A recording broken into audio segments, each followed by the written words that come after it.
At 6:14 in the morning, on December 11th, 2003, a 14-year-old boy walking the Catterick landing dock found a single black, low-heeled pump sitting upright on an iron cleat.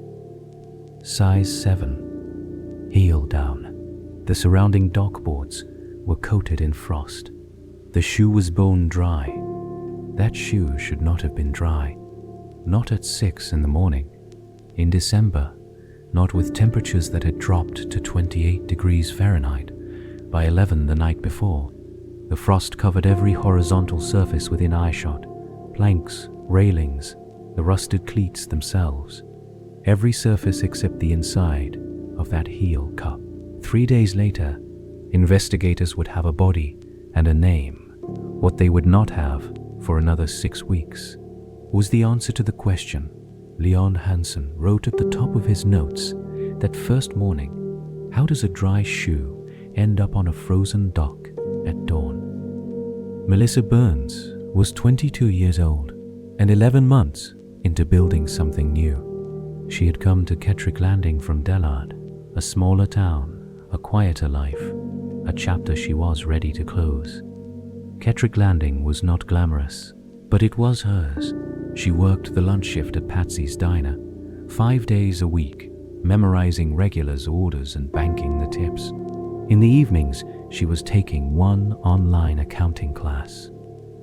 The coursework was slow going, she told friends, but she was serious about it. She kept a paper spiral notebook on her kitchen table, not for assignments, but for savings. She called it her escape fund.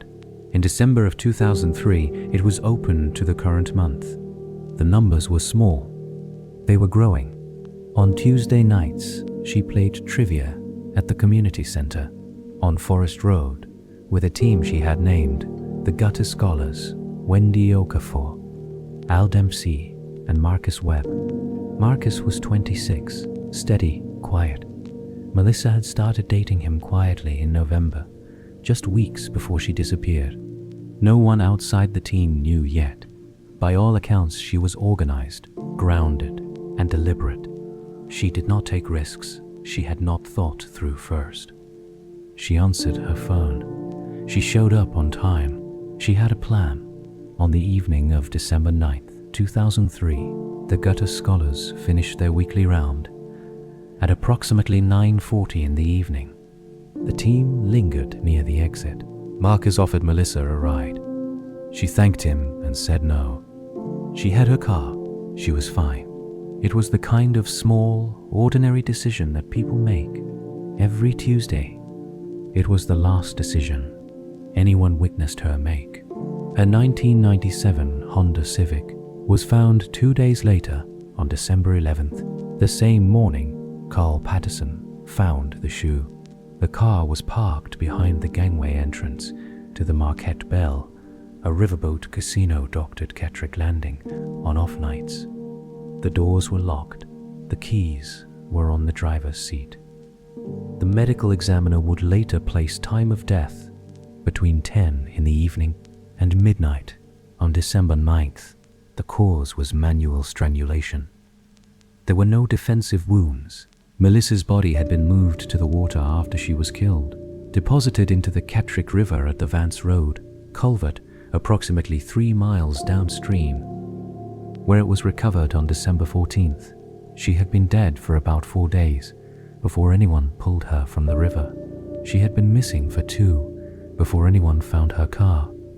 But the shoe, the one object that should have meant nothing, a single pump left on a dock clit in the dark, that was found first. Leon Hansen, 47, was the lead investigator assigned by the Catterick County Sheriff's Department. He had spent 6 years on major crimes after moving out of property cases. Methodical was the word his colleagues used. He was the kind of investigator who wrote his questions down before he formed his theories. The question he could not shake was the shoe. Frost covered every surface on that dock by midnight on December 9. For the shoe to be dry at 6:14 the following morning, it had to have been placed there after the frost formed, or it had been sheltered from the air long enough to stay dry. Both possibilities pointed the same direction. Someone with access to a covered space near the dock. Someone who knew that stretch of the landing after dark. The Marquette Bell's gangway shelter stood 40 feet from where the Civic was parked. The shelter was corrugated metal, padlocked when the boat was docked. It was warm enough to keep ice off a leather heel overnight, and according to maintenance records, it had been rewired in June of 2002 by an electrical contractor named Neil Green. Hansen put that name in his notes. He did not know yet what it would cost Melissa Burns that she had parked so close to that shelter on a December night. But Hansen did not know that this was not the first trail Green had left. He did not yet know what it had cost Heather Lund 2 years earlier in a different county, in a different river. He would find out. But first he needed to understand exactly what Neil Green had access to, and exactly how long he had been watching. Neil Green had worked the shelter once in June of 2002 and again in February of 2003. 2 jobs, 1 contractor, and after both visits, he knew something the boat's own crew did not. The hasp on that padlock was his installation. He had fitted it himself during the rewire, which meant the lock that kept everyone else out was mounted on hardware he had personally placed. Hansen pulled the maintenance photographs from June of 2002. In the photograph, the padlock was one brand. In December of 2003, the padlock on the shelter was a different brand. Same hasp, different lock. The hasp was Green's. The lock was not the original. That gap between the hasp and the lock was the first image Hansen could not explain away. Cell tower records arrived 4 days into the investigation. Green's phone had pinged a tower within a quarter mile of Kettrick Landing at 10:18 in the evening on December 9th. It stayed within that radius until 11:40. Melissa Burns had left trivia at roughly 9:40. The medical examiner placed her time of death between 10 in the evening and midnight. Green's phone was at the landing for the entire window in which she died. He had a panel van. He had a rental unit at Millhaven Industrial Park. He had no alibi on record for December 9th. But none of that was the detail that changed the direction of the investigation. On January 7th of 2004, a woman named Diane Pruitt walked into the Kettrick County Sheriff's Department carrying a small spiral notebook. She was 34 years old. She worked the bar on the Marquette Bell as a cocktail waitress. She had been holding on to that notebook for just over a month since before Melissa's body was found, trying to decide what it meant. The notebook was not evidence, exactly. It was a habit. For more than 2 years, Diane had started writing down names or descriptions when she had no names, of men who made her uneasy on the boat, men who asked the wrong questions, men who came back when the boat was docked, not running, men who looked at exits more than people. Neil Green appeared in the notebook 3 times. September of 2002, he boarded the Marquette Bell, went below the main deck toward the engine corridor, and asked a deckhand what time the boat was typically tied up. Not a dangerous question, not an innocent one either. March of 2003, he approached a deckhand about the storage shed key. He was brushed off. He did not argue. He simply left. November of 2003, 3 weeks before Melissa Burns disappeared. Green sat at Diane's bar for 2 hours. He tipped 10%. He did not talk much. What he did, the entire time, was watch the door. 3 entries. 18 months. A pattern nobody had asked about until Diane brought the notebook in. When Hansen read those 3 entries, he understood that Green had not been doing electrical work on the Marquette Bell. He had been learning its rhythms, when it docked, where the keys were kept, who paid attention and who did not. He had spent a year and a half mapping a place where a woman could disappear between the gangway and her car. Picture the shelter at 10:30 on the night of December 9th. The boat is docked. The gangway shelter sits between the Market Bell and the parking lot, corrugated metal, padlocked, but with a hasp that one person in Catterick Landing knows better than the crew does. The temperature is already dropping toward 28 degrees. Frost is forming on the dock, cleats on the gangway rails. On the concrete lip of the lot, Melissa's Civic is parked 40 feet away.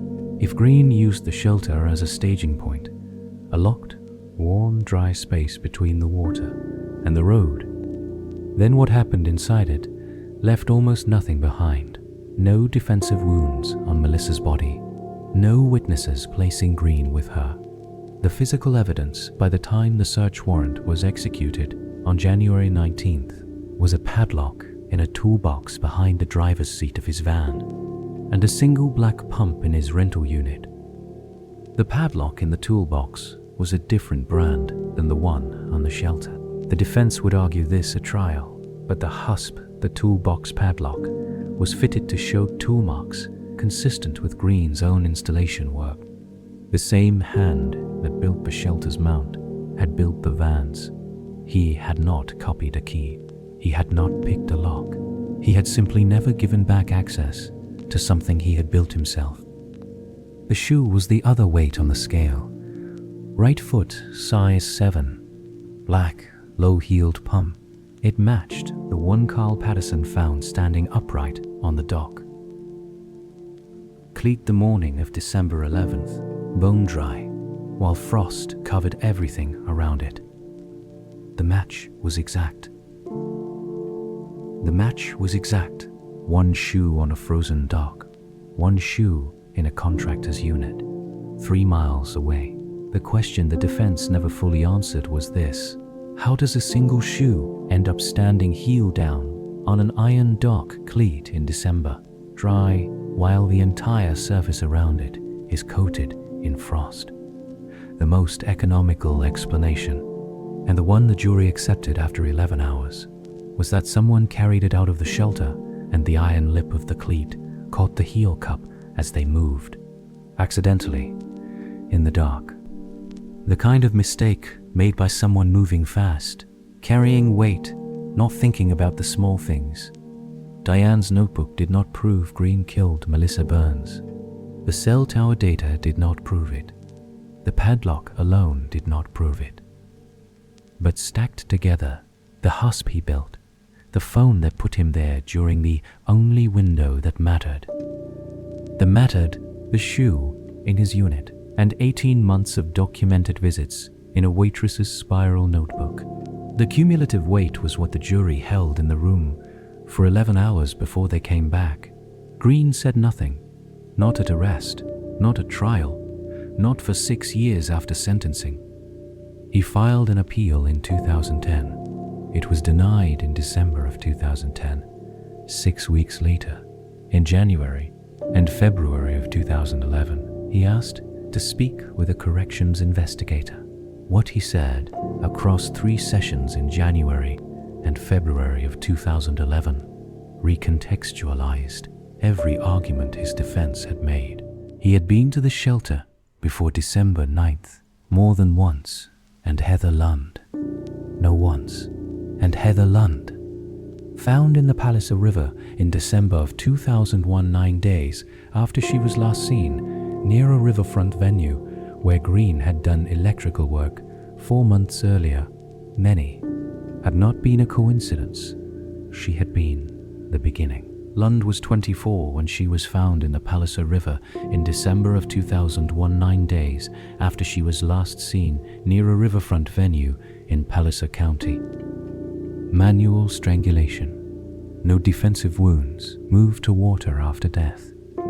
Green had done electrical contracting at that venue 4 months before her disappearance. Detective Sandra Obi of the Palliser County Department identified the linkage in 2005, and it was formally entered into the record in 2006. Prosecutors reviewed the physical evidence from the Lund case and declined to proceed. The evidence had not survived intact. There was not enough of it to carry a second trial. Green confessed to Lund in 2011. He identified her as the first.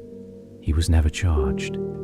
The Palliser County linkage lies in the case record, confirmed by his own words to an investigator, and that is where it ends. Heather Lund's family received notification. No jury ever heard her name in a courtroom. Leon Hansen was retired by then. He was living on the east side of Catterick when he got word of the confession. He had worked the shoe question from the morning. Carl Patterson found it on the dock, cleat, through the warrant, through the trial, through the 11 hours the jury spent in deliberation. The confession confirmed the mechanics he had reconstructed from frost patterns and a mismatched padlock. He had been right about the shelter. He had been right about the hasp. The dry shoe was a mistake made in darkness by someone moving fast. Diane Pruitt was still working the river. She still has the notebook. There is something about the savings ledger that stays. Melissa Burns called it an escape fund. She kept it in a small spiral notebook, the same kind Diane Pruitt used to write down names. Melissa's was open to December on her kitchen table, the last column partially filled in when investigators found it. She had lived in Catterick Landing for 11 months, working the lunch shift at Patsy's Diner, taking one online accounting class, playing trivia on Tuesday nights with people who had become her people. She had started dating Marcus Webb quietly, the way people do when something feels new enough to be careful with. She was 22 years old, and she was saving money to go somewhere. She knew exactly where she was going. She drove herself home from trivia that night because she always drove herself. She was careful that way. The women this kind of case tends to produce, the ones the record names as victims, are rarely captured by the facts that establish cause of death. The facts establish what happened. They do not restore who was there. Melissa Burns was a woman with a plan written out in columns, a team that named itself the Gutter Scholars, and a notebook she kept because she believed the numbers would eventually add up to something. They did not get the chance. Neil Green is serving a life sentence without the possibility of parole. The conviction stands. The appeal was denied. The confession added a second name to the record, but produced no second trial. Two families received the kind of closure that confirms the worst without giving them anything they can hold on to in court. Heather Lund was first. That fact now exists in an official case record in Palliser County because one detective kept looking after the evidence degraded, and because a man in a prison room eventually ran out of reasons to stay silent. This case turned on a dry shoe standing upright on a frozen dock at 6 a.m. It turned on a hasp installed 18 months before anyone knew to look at it. It turned on a waitress who wrote things down in a notebook because she trusted what she observed, even when no one else was watching. The last entry Diane Pruitt made about Neil Green was dated November 26th of 2003, 13 days before Melissa Burns drove herself home. This show is made by Oba Media.